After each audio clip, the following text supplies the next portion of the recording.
Hello people, you're tuned into Stay Tuned with Anusha. Another day, another episode.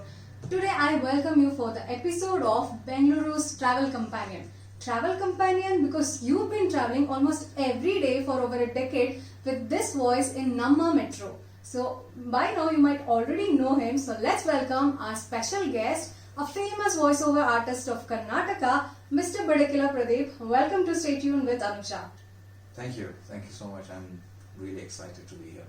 Okay, so do you remember 4 years back, 2019, at 10 p.m., I was interviewing you for the first time ever, and I was so fumbling whole time, and you were too sweet.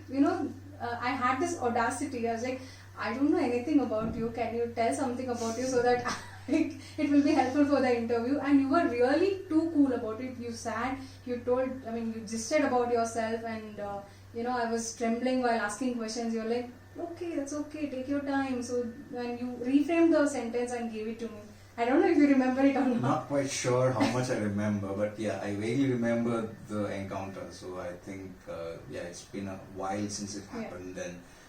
And so I feel, we all have our beginnings, like the way we start our journey. As long as we are open to doing things and learning things, the person on the other side, if he can understand that and reciprocate accordingly, whoever is beginning would have an opportunity to learn from that.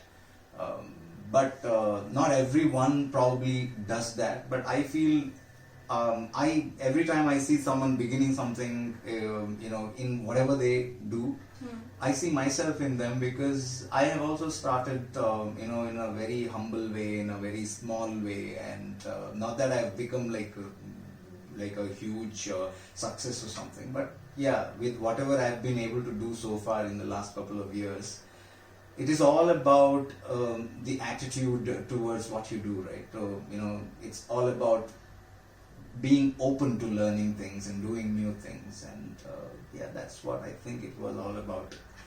But thank you so much for taking some time aside and giving time for my podcast episode. But what can I say? The way you handled me that day, I really felt special. If that person was someone else rather than you, they'd be like, you came here without knowing anything about me. They would ask me such questions. That happens, and that has actually happened to me as well. So yes, it is quite natural as well. And I believe in one thing in life: not everyone is made the same way. And there is one saying, to each his own or her own. Everyone has their own ways of dealing with it. Be it even in this situation, be probably the person who has started off, or the person who is probably being interviewed. So it happens, and the way you react depends on how you have a perspective on that, and also probably your mindset at that time. I myself would have reacted differently in a different zone as well. I mean, it also depends on that. But I mostly understand this aspect of especially someone who wants to do something in media, something in the space that I have been dabbling with. So that's probably how it happened. Okay, so you consider yourself as a Halli Hurga, right? I don't necessarily consider myself as a Halli Hurga, but I am a Halli Hurga. So there is a difference according to me, because I was born and brought up in a village environment, and even today I spend most of my time back in my hometown or the village. And that way it gives me an opportunity to be able to see the world with two different perspectives, because for those who are born and brought up in a city environment may not have the luxury of doing that or having that perspective. But I'm glad that I was given that opportunity by God, maybe. So it is amazing that the kind of learning that you get. Maybe the way you understand the city life also differs. The way people interact and communicate may not be something that probably you won't see it the same way like how a city-bred person would see it if you've come from a village background. But it also gives that added advantage, according to me. Right. So, but you have so many projects out in Bengaluru, and you stay at hometown. So, how do you keep doing it? No, I keep traveling as and when there is work here in Bangalore. I also have my own studio, which I got myself done during the COVID time. Otherwise, things were like all hunky dory. It was all running smoothly. But that way, I should say that COVID became as a boon because I could look at my strengths in a new perspective. Because I was focusing more on the things that not only involve languages and voiceover, but also the other things. Not that I don't do them anymore. I do focus on a lot of activities that are not necessarily only voiceovers and translations and all that. But after COVID happened, like I said, I got myself a studio done at home. Professional setup, so that any professional recording need can be done from the comfort of my village, and also made me understand that there is a lot more to explore, because until then I was focusing more on only the voiceover projects that came to me. But after that I started working towards marketing myself and approaching people.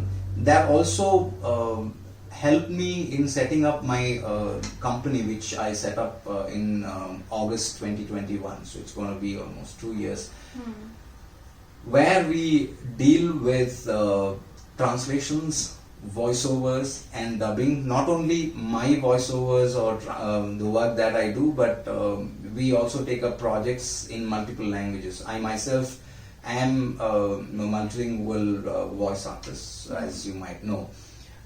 I do voiceovers in Kannada, English, Hindi, a little bit, Telugu, Tamil and a little bit of Tulu.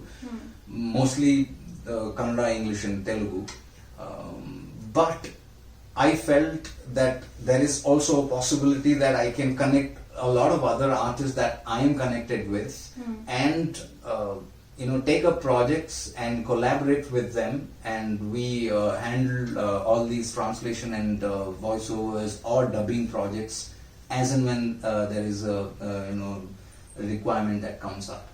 So yeah, it's called Reverb Incorporated. So we mostly deal with projects related to translations. So apart from that, I am also trying to get back onto the other aspects, since there was like a small break. But otherwise, most of what I do, most of the work that I do, they are mostly, I can handle them remotely. So even, people who are in any part of the country or the world can collaborate and work, and how things are, especially after COVID. But I have been remotely working for over 13 years now. So I've been like for all the voiceovers for the TV channels and all that. You might have realized that as I entered here, I had to record a couple of things and send. So I do that from my car or any place that I am in. Ideally from a studio, but even a car doubles up as a good studio, because it actually reduces. Yeah, it has a good acoustic, and also it cuts down the outside noise. So it serves my purpose. Yeah, it serves my purpose. Not that I do long recordings there, but especially for the voiceovers that I do for the TV channel, it is mostly a couple of lines or maximum of a minute or 2 or 3 that I need to record. So those can be done from wherever I am, and all I need is a quiet place and an internet connection. Okay, so you were a Kannada student for many years through your education. Yes. Then how did you fight your linguistic insecurity? Because now you do projects in Kannada, English and other languages too. So how do you fight this? That has been a constant process. I mean, it is still a process. Okay. I've been doing that for almost 20 years now. Yeah. So from my college days. Until I was, in journalism course where we also had English major and communicative English as subjects. I was studying in English medium. From high school I was studying in English medium. Until high school it was all Kannada. But after that I could understand a little bit of whatever was taught and could write the answers in my own English and somehow manage until plus 2 PUC. But when I wanted to get into this, like journalism, fortunately I got a combination where it was journalism, English major and a subject called communicative English, like I said. Where English major specifically deals with literature and all that, but communicative English was specifically focused on linguistic studies, especially grammar and phonetics. So we had subjects connected to that, and all the other students, I think out of probably about 40 students, 37 students were from English medium background. They were well versed with the language, but only a couple of us, like probably 3-4 of us maximum, we came from almost similar backgrounds. So we either came from a village or from a Kannada medium background as well. And that was like a moment where I felt that I want to start focusing on bettering my English or my linguistic skills on that front, and it was a challenge. Kannada was quite natural to me. So even my Kannada, since I come from Bangalore, so it was different. So that was another challenge when I came to Bangalore. But then I focused on learning, and I'm still working towards that, as I was saying, because there is a difference between how you learn when you were a kid or when you start it a bit later in the day. So it has been a very constant process. So that hunger to learn, or that hunger to focus myself on learning a new language started there. And then that was probably 3 years of degree and 1 year of PG diploma in Bombay, where I did my TV and video production course. After that I landed in Bangalore. I joined TV9 as a reporter. Again, there was another small challenge where I had to change my Kannada, like the way I speak Kannada, from the way it is spoken in Kannada to Bangalore style. Accent. And especially the style in which probably a television presenter can present. So again, it didn't take much time, because probably I had almost learned the skill to adapt and all that, maybe. But still people do realize that I am from the Mangalorean side by the accent, by probably the flair that my Kannada has. So that is quite fine, because there's something called MTI, mother tongue influence. So because language, the way you speak, is all about how you get all your vocal apparatus trained over the years. It doesn't happen overnight, because you need to train it, you need to practice. So even the way I speak English might have been might have been naive. It was much different couple of years ago, because I had to keep focusing on that, and I'm still working on that. That's why I was saying that it's been 20 years and I'm still working on making it better. And it's the same with everyone. It's the same with everyone who wants to make a difference or make a change in the way they communicate. And you need to keep training and practicing and observing the way it is spoken by a particular set of people, or probably you either call it a dialect or a language of a particular country, or it doesn't matter. But it's all about the way you use your instrument.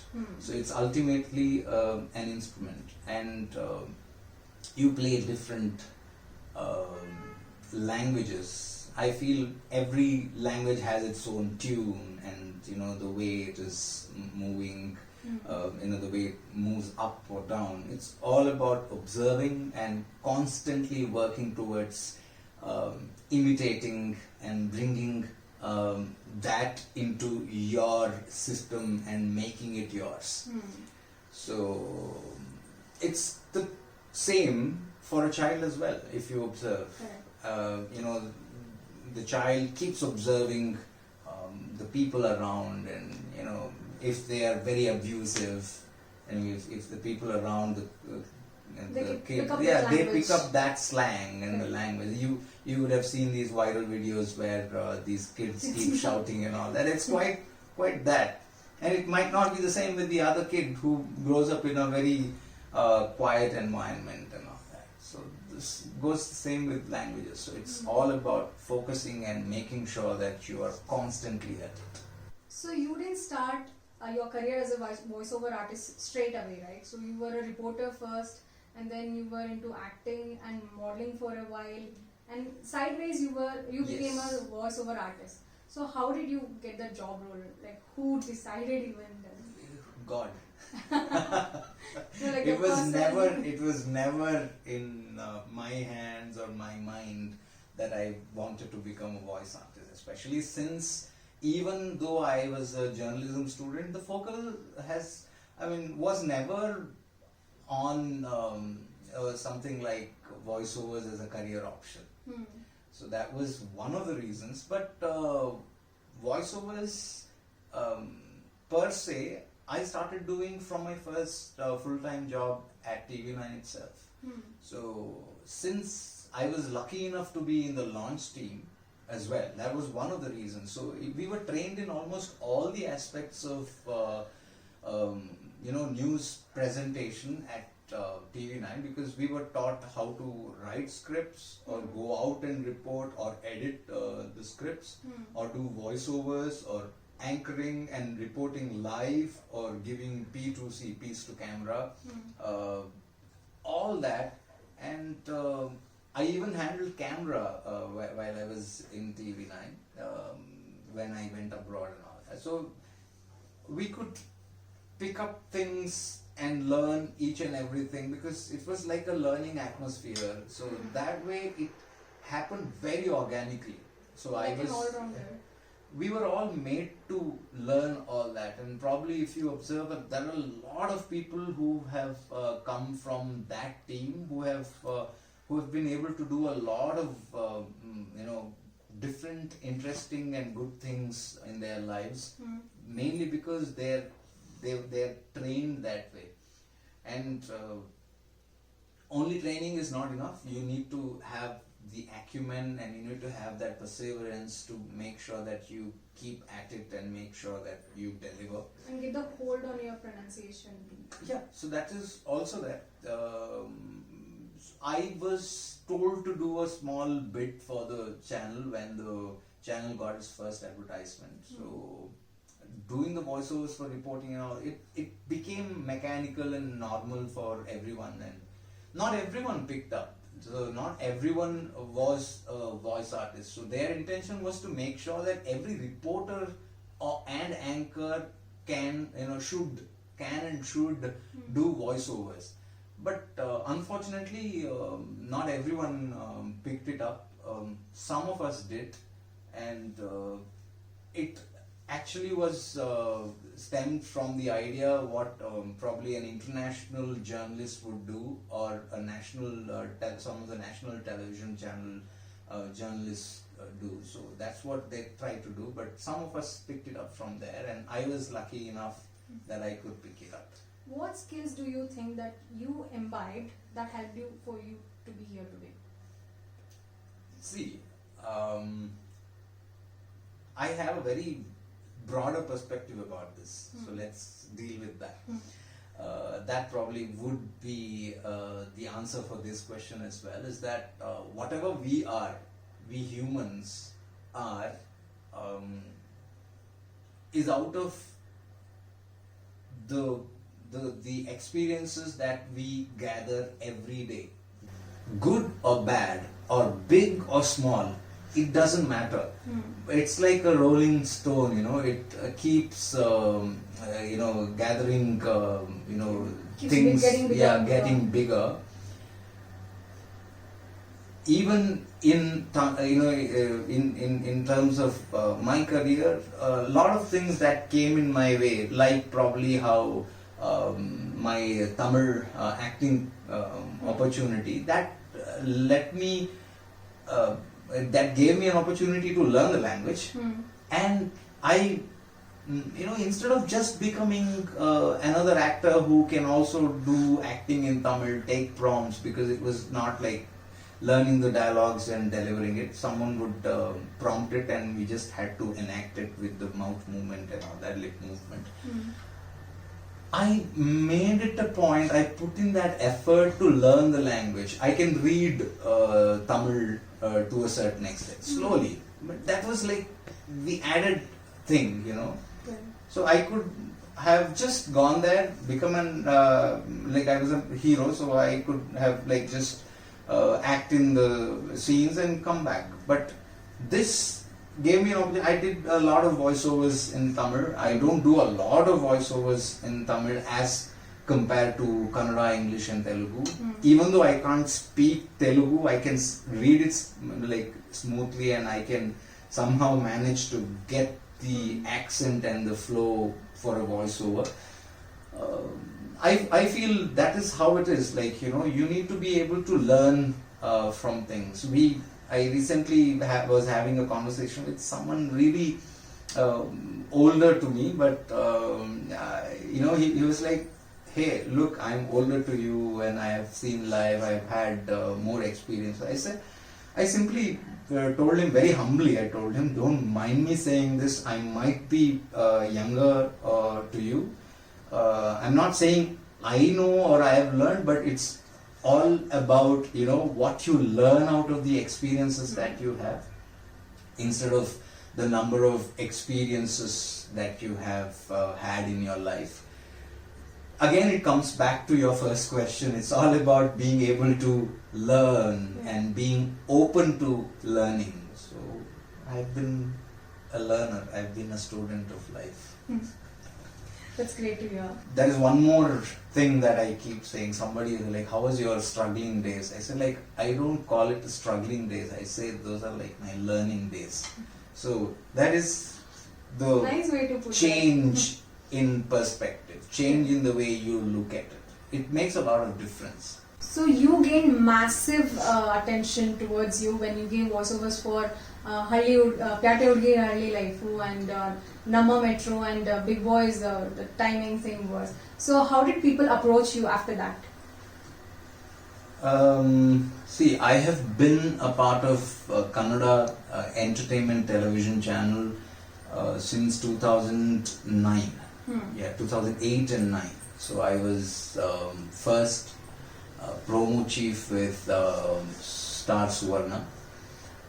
I joined there as a promo chief, but when I joined there, I told them that I expressed my desire to be also the voice of the channel, or probably do voiceovers. I didn't think that far, so I just wanted to be a voice artist and I wanted to do voiceovers. But it so happened that they started liking my voice and they started liking the style and all that. And the whole deal was the way I would do the voiceovers was much different from it was, how it was being done until then.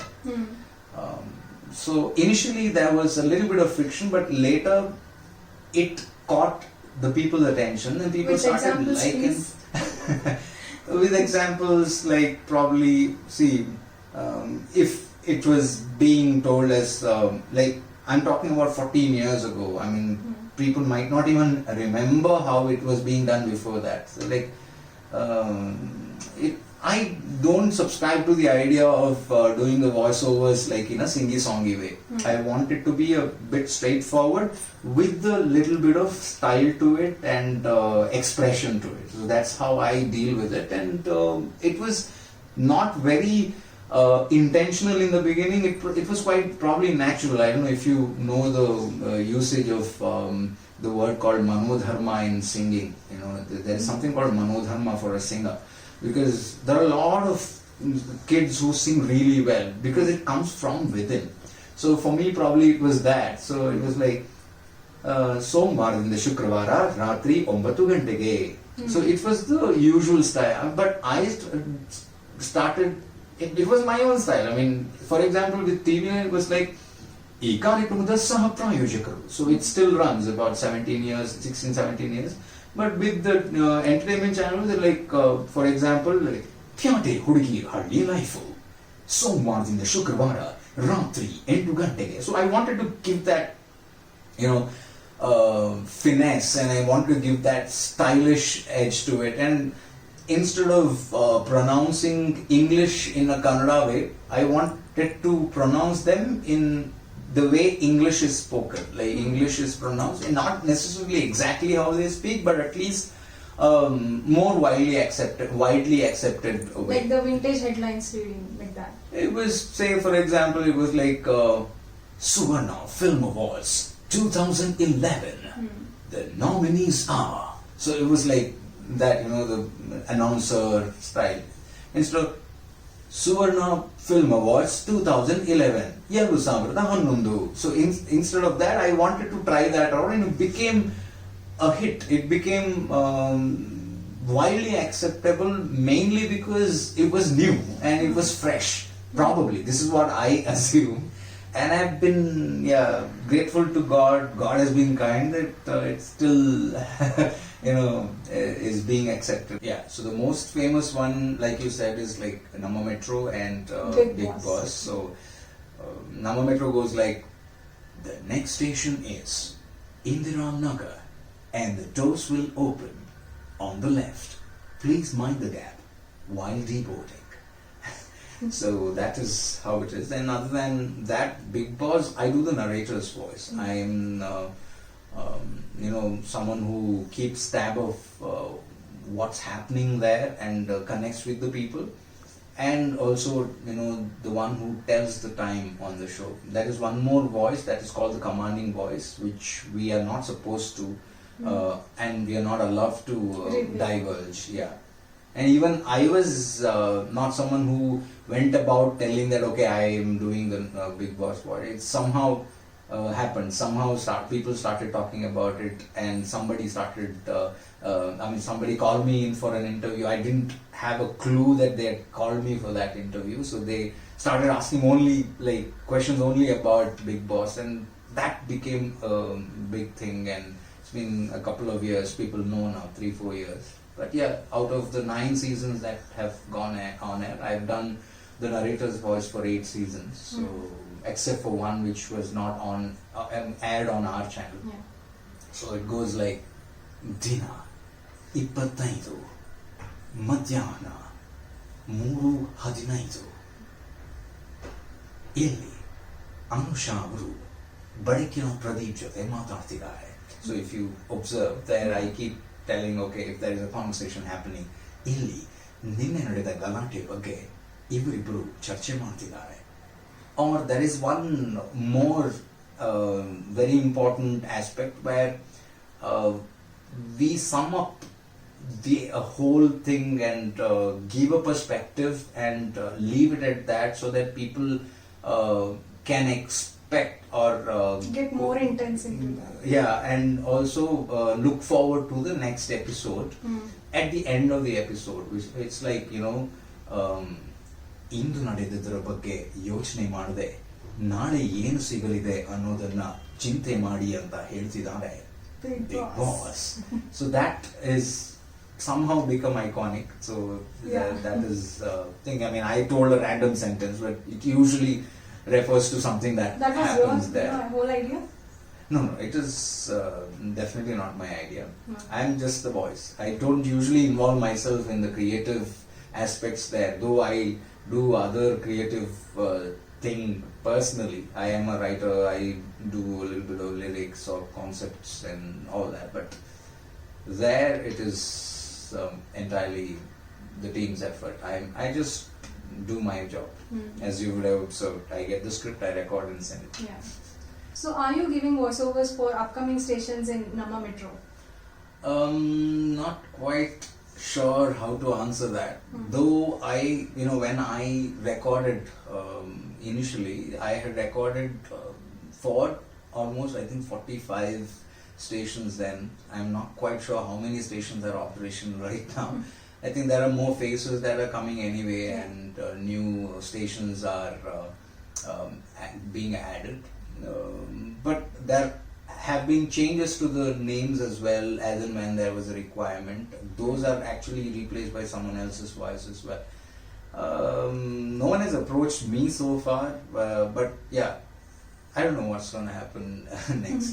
So you do skills training for younger generation who are aspire to be voiceover artists, to become voiceover artists, and you give speech at certain program events and all.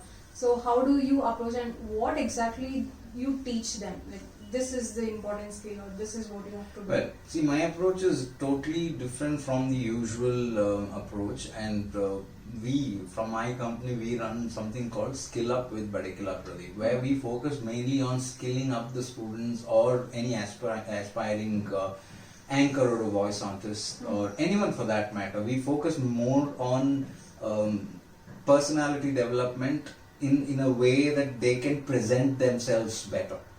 Because see, for a voice artist and an anchor, the basic principles are the same. You need to have better presentation skills in terms of your language, the way you say things and the way you express things.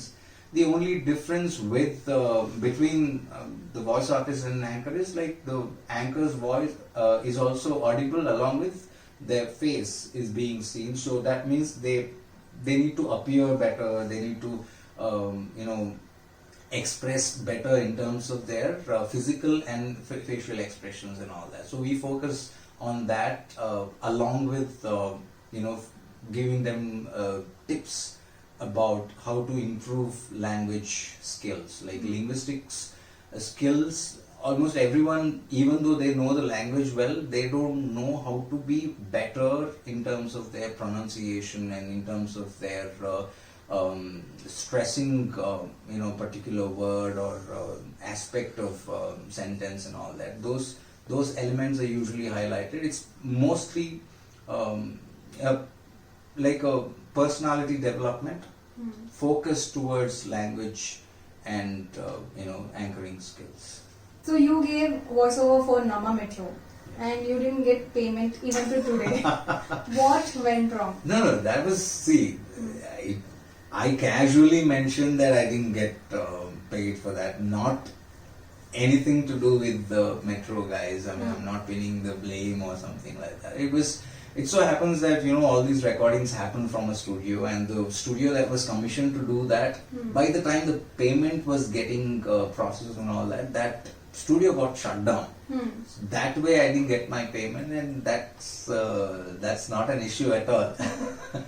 I've been I have received more than what I could ask for. Exactly. From compared to the payment that I would have gotten for that. The payment would have not made you happier than you are now. Yeah, this makes me more satisfied. You definitely had no idea, right? When I invited you, telling, I remember I invited interviewed you 4 years back. I don't probably remember exactly how it Okay. went since I told you that. Maybe if I see the footage, I would probably Yeah. be able to. Alright. Maybe, yeah. So it started raining. I was like, oh, this is the right moment. So could you tell something about you? This must be 2019, is it? 19. Because I'm not a, unfortunately, This is I where you were would telling like me to find my I hands was born. limit, but I'm not. But I was a silly teenager asking all that. Okay, so what do you feel? What did you feel about this podcast? You yourself are a podcaster, right? Yes, I run a podcast. Hmm.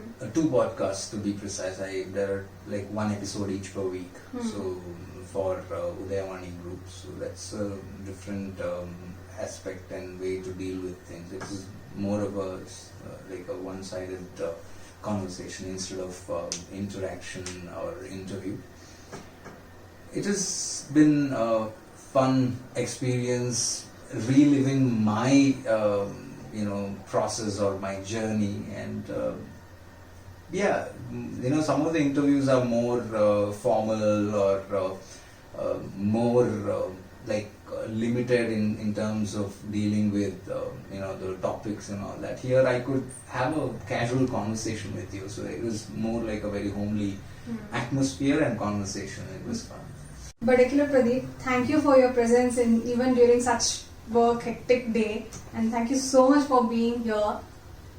Amazing. It is. I don't consider this as work, so that way it becomes like a break from my work. So that gives me more energy to go back out there and then continue to work. So it has been a great experience. I mean, I had fun having this conversation, as I said. Thank you so Thank you. much, and I wish you all the best for your future projects and a very good health. Thank you so much, and all the best to you too for your endeavors, and especially for your podcast series. All the very best. Good Thank you luck. so Yeah. much. Hi, I'm Badekkila Pradeep, and you're listening to Stay Tuned with Anusha.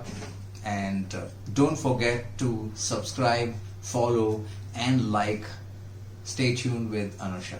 And all the best to the channel.